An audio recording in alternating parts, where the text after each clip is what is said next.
Moi, j'ai une foi en l'Afrique. C'est tout. Et je fais ce qui me semble bon pour l'Afrique. C'est ça que je fais. Le reste, c'est pas important. Celui qui veut être riche, il ne faut pas qu'il vienne faire la politique. Si quelqu'un fait la politique et qu'il devient riche, c'est qu'il est voleur. La politique n'est pas là pour enrichir les gens. En politique, on te donne les moyens pour que tu vives correctement, mais il y a un travail à faire. Si celui qui veut être riche, il fait des affaires. Il ne devient pas professeur, il ne devient pas journaliste, il ne devient pas caméraman, il ne devient pas homme politique. Ce n'est pas des métiers où on devient riche, ça. Ce n'est pas des métiers où on devient riche. Ça, c'est la première leçon que je voulais tirer. La deuxième leçon, c'est que tu peux partir de zéro et tu peux arriver au sommet. Pourvu que tu saches dès le départ où tu veux aller. Et que tu prennes les moyens pour arriver où tu veux arriver. Je me rappelle toujours d'une discussion que j'avais avec mes amis au lycée classique. On était un certain nombre qui voulions devenir président. Chacun dit va devenir président. Et il y en a un qui m'a dit, moi je vais d'abord faire les affaires, parce que sans argent on ne peut pas faire la politique, on ne peut pas devenir président. Et je lui ai dit, moi, c'est parce que je ne vais pas faire les affaires, que je vais être pauvre, que je vais avoir les mains propres et que je vais devenir président. Aujourd'hui, mon ami, il a eu beaucoup d'argent, effectivement. Il a beaucoup d'argent, mais il n'est jamais devenu président. Il n'a jamais même été candidat. Voilà, il n'a jamais été candidat. C'est-à-dire qu'il faut savoir ce que tu veux longtemps à l'avance. C'est-à-dire qu'il ne faut pas découvrir les situations de façon opportuniste. Il faut savoir ce que tu veux être, ce que tu veux faire.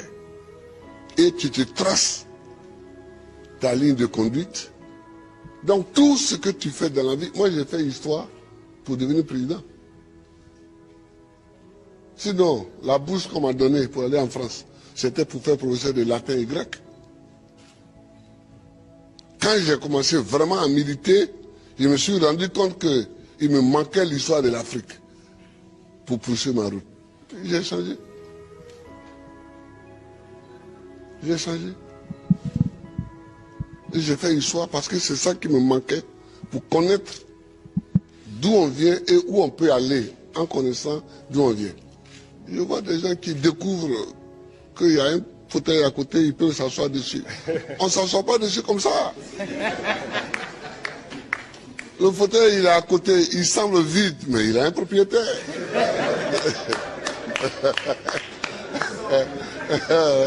Il a un propriétaire. C'est quand tu veux t'asseoir dessus que tu te rends compte qu'il a un propriétaire. Et le propriétaire, il faut savoir que le propriétaire du fauteuil présidentiel, c'est le peuple. Il faut toujours savoir ça, que c'est le peuple. Tu as beau être ce que tu es, si tu ne sais pas que c'est le peuple, et que tu ne te conduis pas en conséquence, tu ne peux pas t'asseoir dessus. C'est tout ça que moi j'ai envie que les Africains sachent. Et puis, il faut aimer son pays, il faut aimer l'Afrique. L'Afrique est une terre qui a subi tellement d'épreuves. Je ne sais pas si dans le monde, il y en a qui ont subi autant d'épreuves que nous. Les Juifs aussi ont subi beaucoup d'épreuves. Mais nous, les Noirs africains, tout le monde s'est assis sur nous. Esclaves. Esclaves de maison. Esclaves de la traite négrière. Colonisés.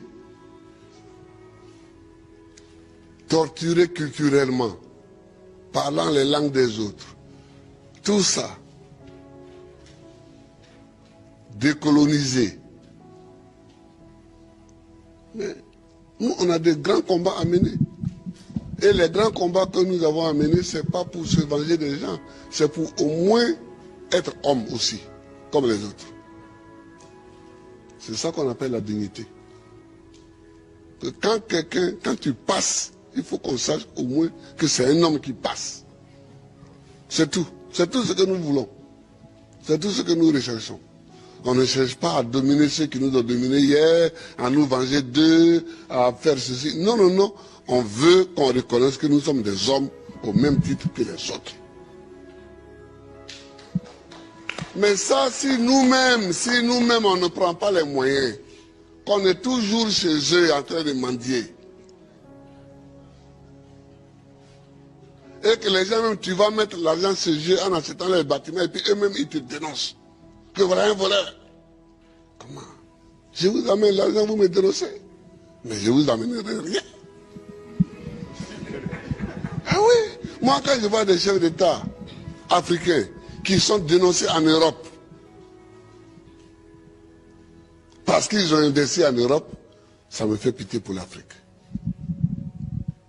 Ça me fait pitié pour l'Afrique. Ça me fait pitié pour l'Afrique. Non, oh, il ne faut pas faire pitié. Il ne faut pas faire pitié. Quand tu passes, il faut qu'on dise que voilà un homme qui passe. C'est tout ce que nous cherchons aujourd'hui, c'est notre combat. Ça. Moi qui suis ici, je ne passe pas les vacances en Europe. Mais est-ce que je ne suis pas président? Je suis président. Si je mets mon pied sur le sol européen, c'est qu'il y a une réunion à laquelle je dois participer pour que la Côte d'Ivoire gagne quelque chose. Sinon, je cherche quoi chez les autres? Je ne cherche pas quelque chose chez les autres. Si Dieu m'a mis au monde ici, c'est que dans mon environnement ici, il y a tout ce qu'il faut pour que je vive. Mon combat, c'est pour la dignité. C'est pour la dignité. C'est pour que nous effacions tous les siècles passés, les traces de tous les siècles passés, les traces de l'esclavage, les traces de la colonisation, les traces du pillage, les traces du travail forcé, les traces de la chicote. C'est pour qu'on efface tout ça. Dieu merci, avec des films comme ça, demain, les jeunes peuvent savoir le combat que nous avons mené et eux-mêmes vont continuer encore. Eux-mêmes vont continuer. Je vous remercie, Aboudraman. Je vous remercie, Annie. Et tous les amis qui sont venus, je vous remercie. Que Dieu nous bénisse. Que Dieu nous bénisse.